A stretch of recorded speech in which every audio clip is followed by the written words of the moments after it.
কিছুদিন আগেই state financial report পেশ করার ক্ষেত্রে সিএজির পক্ষ থেকে কন্ট্রোলার অ্যান্ড এডিটর জেনারেলের পক্ষ থেকে 2002 থেকে 2022 অবধি পর্যন্ত যে ফল দেখানো হয়েছে হিসেব নিকেশ, সেখানে দেখানো হয়েছে প্রায় 2,29,000 কোটি টাকার একটা প্রশ্ন তুলে দিয়েছে সিএজি। এই বিষয়টিকে হাতিয়ার করেই আজকে বিধানসভায় মুলতুবি প্রস্তাব এনে ভারতীয় জনতা পার্টির পক্ষ থেকে কার্যত তুলকালাম বাঁধিয়ে দেয় বিধানসভায়। তারা একদিকে যেমন এই দুর্নীতির তদন্তের দাবি তোলে, তার পাশাপাশি এই ঘটনার প্রেক্ষিতে তারা মুলতুবি প্রস্তাব এনে আলোচনার দাবি তোলে। যদিও সেখানে আলোচনাতে অনুমতি দেননি স্পিকার বিমান বন্দ্যোপাধ্যায়। তারপর স্লোগান তুলতে তুলতে কক্ষ থেকে বেরিয়ে যান বিজেপি বিধায়করা।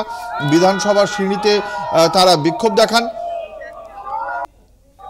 এ বিষয়ে কি জবাব দিয়েছে তৃণমূল কংগ্রেস শোনাবো।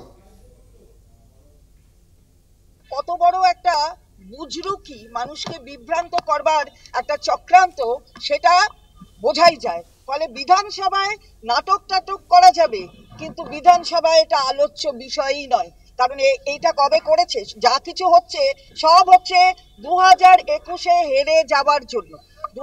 এইটা হচ্ছে 2022-এর ফার্স্ট রিপোর্ট, অর্থাৎ সালটা দেখেছেন 2003 থেকে 2021।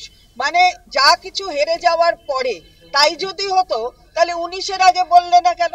তাই যদি হতো 14-র পরে বললে না কেন? কোনোটাই তো বলনি। তো এখন বলে এসব বলে মানুষকে বিভ্রান্ত করা এখানে যায় না।